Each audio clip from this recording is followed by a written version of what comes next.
microscope. Under the microscope, as you might imagine, with the state of governmental funding these days, they are rigorous. They are paying attention. They are really following this very carefully. They look into it all.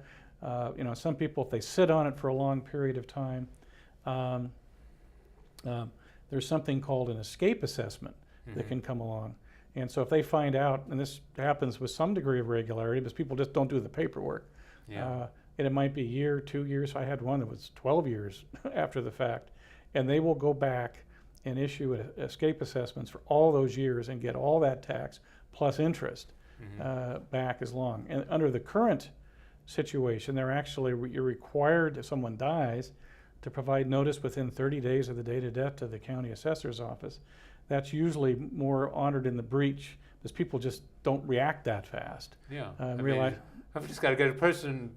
We've got to bury the dead first. Yeah, and it's not atypical at all. If someone passes away, and the family's just not in a frame of mind to deal with these things, and for a while, and so they're a little bit lenient on it, but you're supposed to do it fairly quickly.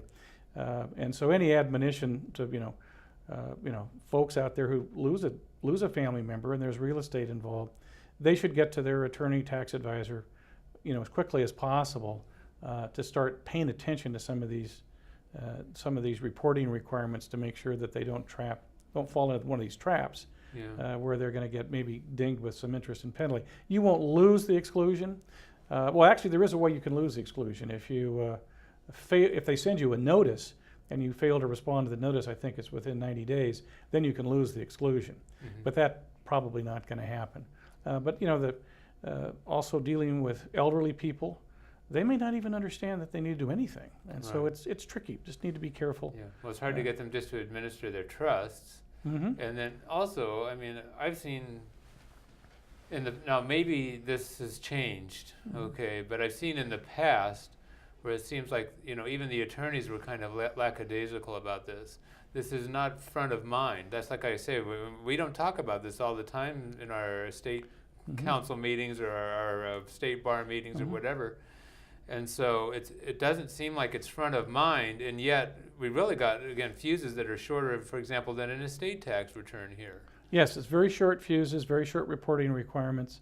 And the counties on top of it, I wonder if someday they'll ever cross-index, the assessors will cross-index the vital statistics for death certificates, and then they'll start finding out these things almost instantly. It is just something that needs to be done.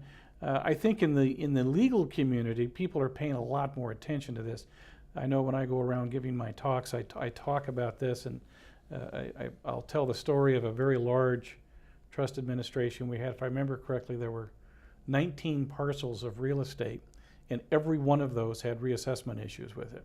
Oh my gosh. And I kept a couple of attorneys in our office busy for a couple of years with all the complications dealing with those reassessments. And it was it was interesting. And we were on top of it from the very beginning, but at the end of the day, we were able to save the family an immense amount of money because we got the assessments lowered. Good. Okay. Well, how about gift tax planning now? So a lot of times people want to make lifetime gifts, especially, these days in the estate planning area, we talk about fractionalization and all that stuff. So what are some things to think about there? Well, there's a little de minimis rule. You can give some small gifts of real estate, and it won't trigger this. But getting into the broader picture of doing estate planning, one of the techniques that we use constantly is what you mentioned too, is fractionalization of interest. And just to take a simple example again, if you have a commercial piece of real estate, let's say that's worth $1 million, and I decide I'm going to break it, put it into an entity, put it into like a subchapter S corporation or an LLC, and I'm going to break it up so there's 100 shares. And you would think, okay, 100 into $1 million, each share is worth $10,000. Right? Yeah, $10,000. Well, that's not true. That actual share is worth considerably less than that. That's because it's a fractional piece. It's not the whole. Right. And so you can get a discount on that. And so that can have huge benefits for federal estate tax purposes. But there's a catch-22, and the catch-22 is that entities are not eligible for the special spousal parent-child exclusions. Right. The rule's different for an entity, and that's when you can do up to 50%, but once you cumulatively go over 50% of transfer of the interest inside the entity, you trigger reassessment of the whole thing. Mm-hmm. And so you can save an immense amount of money on the estate and gift tax side by using these fractional techniques. But on the other side of it, you're going to lose the property tax issues. Now, the world has changed a bit in the last, we'll be talking about this in another program. The estate tax exemptions and gift tax exemptions have gone up considerably. Right. So there are different ways to fractionalize, and one of the techniques to change this and make it work, instead of putting it into a corporation or an LLC or a limited partnership, you can create what's called tenancy in common agreements. And you can do the same thing, you can just have people own it as tenants in common and have an agreement that governs how all that's going to work. And the tenancy in common, because it's actual ownership, doesn't trigger these things. You will still have the parent-child, you will still have the spousal domestic partner exclusions. So tenants in common, another way that we call it, I guess, is an undivided interest. So you own like 5% of the whole. You own 5% of the whole thing. The discounts won't be as great.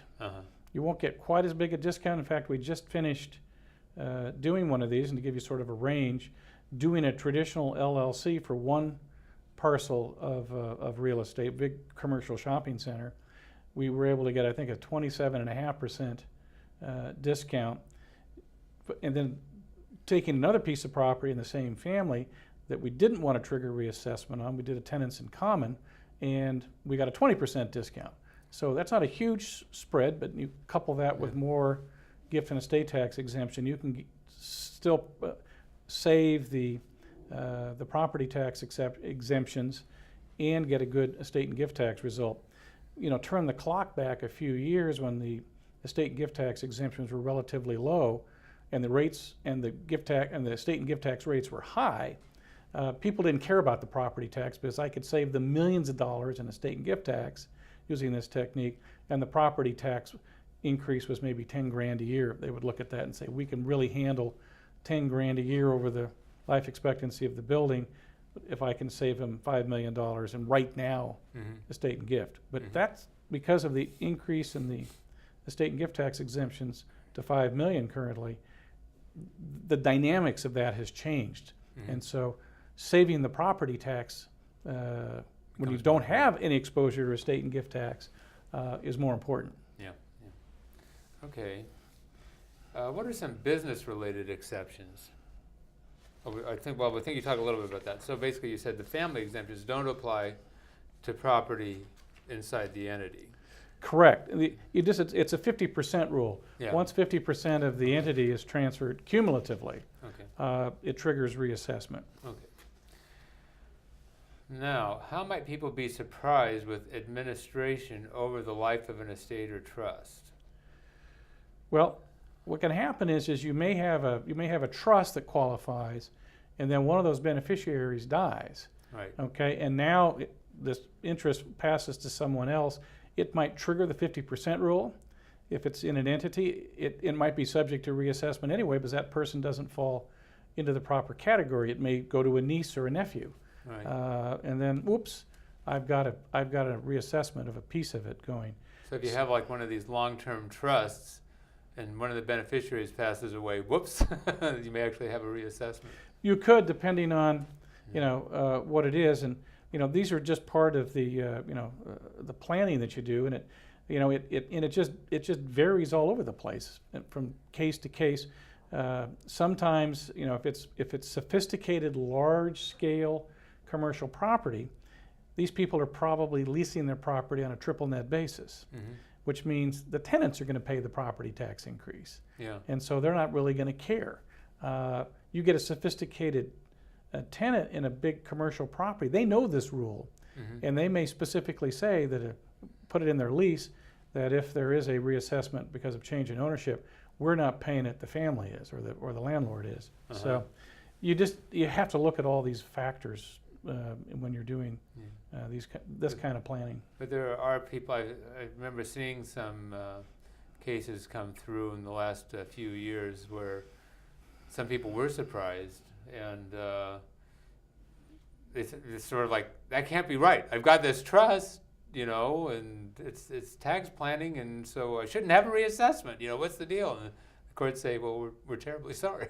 yeah, and there's really no real wiggle room just to, mechanically how this works. The assessor's office there's something called the Board of Equalization that keeps an eye on the assessor's office, and that's a state agency, and they do.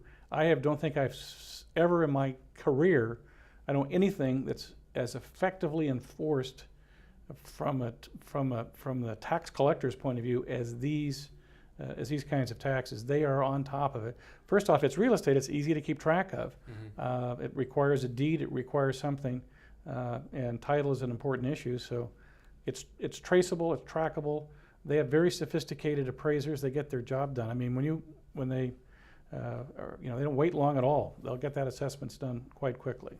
And as a tax return preparer, I mean, they have questions on tax returns now about mm-hmm. this stuff. So the tax return preparers need to be aware and alert that you can't just skate by the stuff. You really do need to pay attention.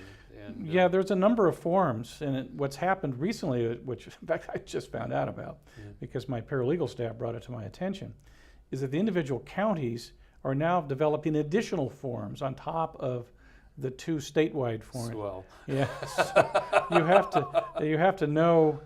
We just did one. I think it was San Mateo County had one. City of Mountain View had its own form. San Francisco has its own form now, and so it's just it's kind of the same information, just couched differently. But they want not only the regular form, which is called a preliminary change of ownership report, mm-hmm.